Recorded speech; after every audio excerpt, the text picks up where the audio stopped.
Welcome to the Loud Pew. The Loud Pew, an outrage. Pew. It's an outrage how loud it is in here. It's the loudest pew there's been.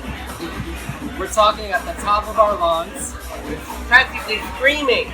Screaming! I was screaming because I was telling Michael about the Lady Gaga performance. About what? The Lady Gaga performance at the Superbowl, where she jumped off the... I heard all about it, even though I didn't hear anything. So everybody was gagging over her Everybody plunge. was gagging. They were gagging over her plunge from the roof of the Superbowl stadium. Tell me about it. What's about Well, it? she basically jumped off. She had cables. She landed on the stage and started doing her show. But when everybody was talking about that on Facebook, I wanted to just write a snarky comment saying I would have liked it better if she had jumped off the roof without the cables. I thought it was funny, right? Yeah, I mean, you know, I think it's... But I had to. But this is 2017, and I had to self-censor myself because self-censor yourself? Because someone might have been offended by my comment. I'm more offended by the syntax. But you had to either self-censor or you had to censor yourself. But you can't self-censor yourself.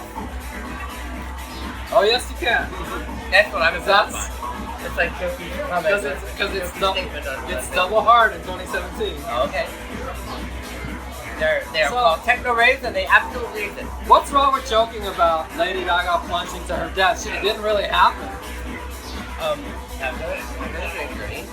Remember that one episode of you where at Love Gun where you're like really looking around like offering you more drinks? That was Esther Earl. No.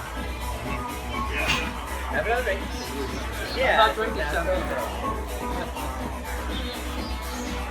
So, from Lady Gaga. I missed the show though. I want to know about it. What did she say? She sang bad. New? I know she sang Bad Romance. Really? I didn't even watch it. I only watched. You didn't sing anything new? I only watched the clip of her jumping off. She didn't sing anything new? I don't think so. No. Does she have anything new out? I know she has something. Really? Was it even new when it was new? No. Was it? No. Well, Punch bag. also what's not new is the New York Magazine covers. They're not new, but they're New York. They called me Mr. Tim. They called me last week. Nobody's gonna know that already. They called me last week to Amy Vership called me last week. Now Amy Vership, James St. James, and about 3 other people will know, is the author, is the reporter who wrote the first Club Kid article that made Club Kids coined Club Kids as a She made it a household term. Right. And she called me like 2 years ago to say that New York Magazine is doing a cover story on their most popular cover stories, and they're also making a book about it. So, apparently their most popular cover story was the cover. Did she really say that, or did you imagine that she said that? No, she said it. They're doing a big story on it. And they want to kind of a where are they today thing. The only one Didn't they do that when you came out of prison? They did it where are they now? Remember Magenta? Yes. You couldn't find him. They heard that he was modeling somewhere in Eastern Europe and you couldn't find him. I don't know where he is. Where's Magenta? What do you know of Magenta? No Magenta on me. Magenta was the third person on the cover of the magazine, as you'll certainly recall, of me, Michael Tron, and Magenta. And they couldn't find him. So, Magenta, if you're out there, Yeah, New York call. Magazine wants to hear from you. See you next time. Oh, wait a minute. No. Oh, break time. Oh, boy. We'll be right back. And now a word from our sponsor.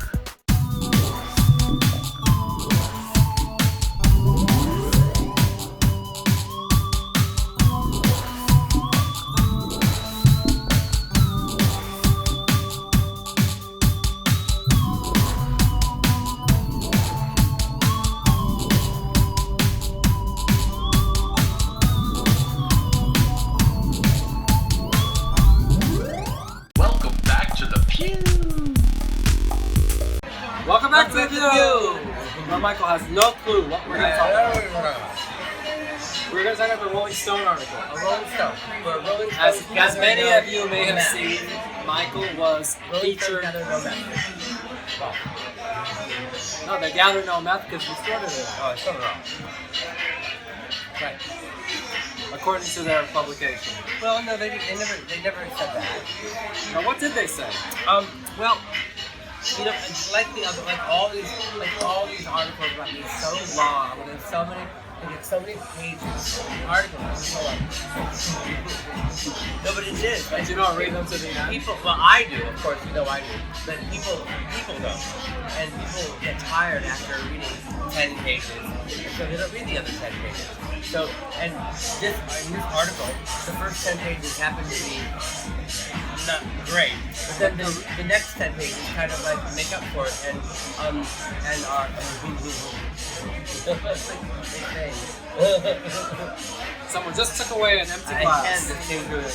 But the next 10 pages that make up for it. So it's kind of like, But So was it a good article or a bad I think it article? was a good article. But Check you it have out. to read, but you have to read the whole thing. You see that? And So start halfway through and then read to the end. Exactly. Start halfway through. Because otherwise you'll give up. Yeah. But the one thing that I wanted to mention is that they talk about actually I don't want to mention it. Let's talk about the next thing. Well, speaking of Rolling Stone and other venerable institutions, I went to Beauty Bar a couple of weeks Is ago. that a venerable institution? Yes, it is. It's been around for like a number of years at this point. And Twig the Wonder Kid was DJing. Who? Twig the Wonder Kid. Twig the Wonder Kid. Oh my god, I have a funny story to tell you. He's the one who does the motherfucker party. And he's come here before.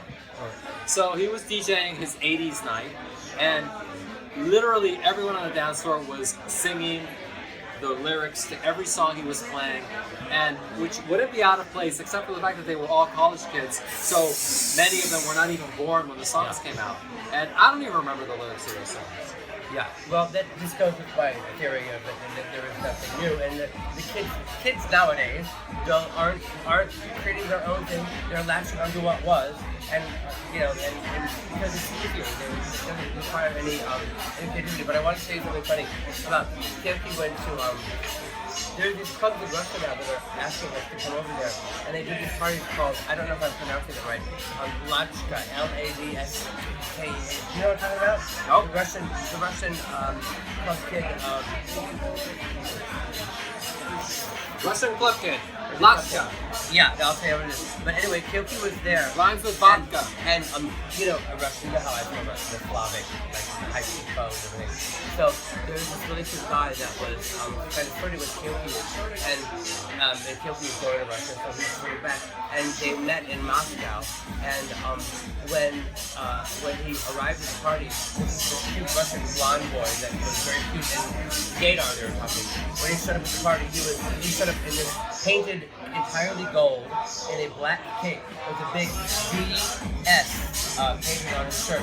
And Keoki said, "Who are you?" He said, "I am Disco Shit." And he came with his friend, car crash ballerina. That was this car accident victim dressed as a ballerina. He said, "Well, I've seen the car crash ballerina at Disco 2000, but Disco Shit is something new." So this new scene, I'll tell you. Newsflash. Something new in Russia. Yeah, Disco Shit. I'm going to tell you right now what it is. It is really fabulous. L-A-D-S. So check it out. Google it. No, I'm going to do it right now. Russian disco shit. Russian club. Yeah, Russian club kid. Club scene. And here it is, right here.